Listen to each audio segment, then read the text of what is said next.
Good morning mga ka-native. Bali, ang ganap po ngayon is mag-expand tayo ng ating patulugan ng ating manok. Dahil itong batch na to is pangalawa to, which is around 25. Bali 25 sila rito. So, for the meantime, dito lang muna namin sila nilagay. Kararating lang namin kahapon. Kailangan namin mag-extend ng bubong. Bali, yung mga materials namin dito gagamitin is kinuha lang namin dito sa katabing lupa namin. Marami kasing mga kahoy-kahoy at saka marami rin mga kawayan. So, ganun pa rin. Pakuyero lang talagang binili ko rito. Saka kumuha ko ng kasama ko maggawa dahil hindi ko kaya putol-putol doon. May mga kinukuha kaming kahoy na medyo matataas. Siya yung pinapakit ko. Bali, ito yung dati namin kulungan. Ayan yung naunang batch namin. Ayan, bali, idudugtong lang namin para mas save yung space. Ayan yung mga kasama ko.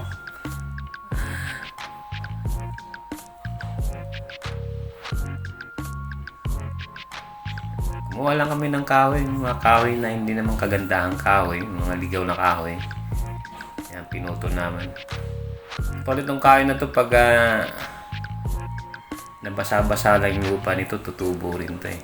Iwan ko lang pag may mga pako na talaga na tumatama sa kanya kung kailangan niya pa rin mabuhay o mawawala yung na mabuhay pa siya. Ayan, papakuan eh.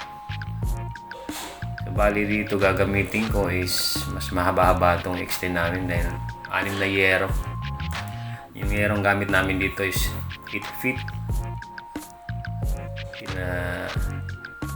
Ano ko na puro parehas para diretso lang yung niya, yung lapad ng bubong.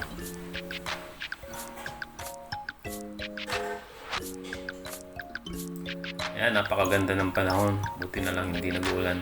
Kapaggawa kami ng tuloy-tuloy. Iwan ko lang mamayang hapon dahil usually dito sa amin pagdating ng hapon talagang nag-aambon-ambon. So hoping huwag naman sana para matapos din namin itong paggawa ng bubong.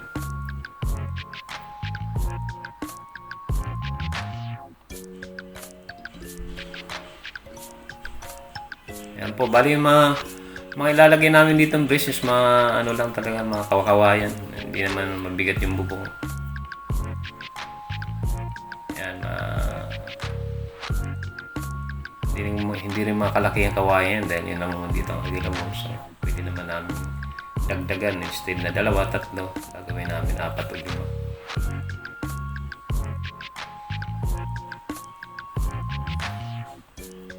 Kaya malaki matitipid natin. Ang ano natin is yung mga pwedeng gamiting materials around sa area ninyo. Yun ang pukusan natin. Huwag tayo bibili ng bibili dahil mapapagastos tayo na mas malaki. Ito yung mga yero natin, yung palit kami ng bubong ng yero ng bahay instead na ibenta doon sa mga nagbabakal. Ang ginawa ko is tinambak ko na lang muna dahil sabi ko baka magkameron ako ng next project.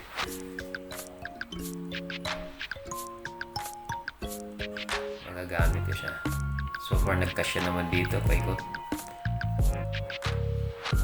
Ayan.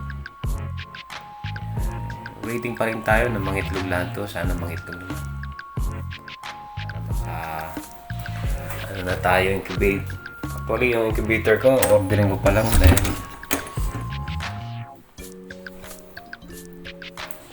titingnan ko yung performance ng pangingitlog nila. Actually, yung supplier panay kulit na sa akin na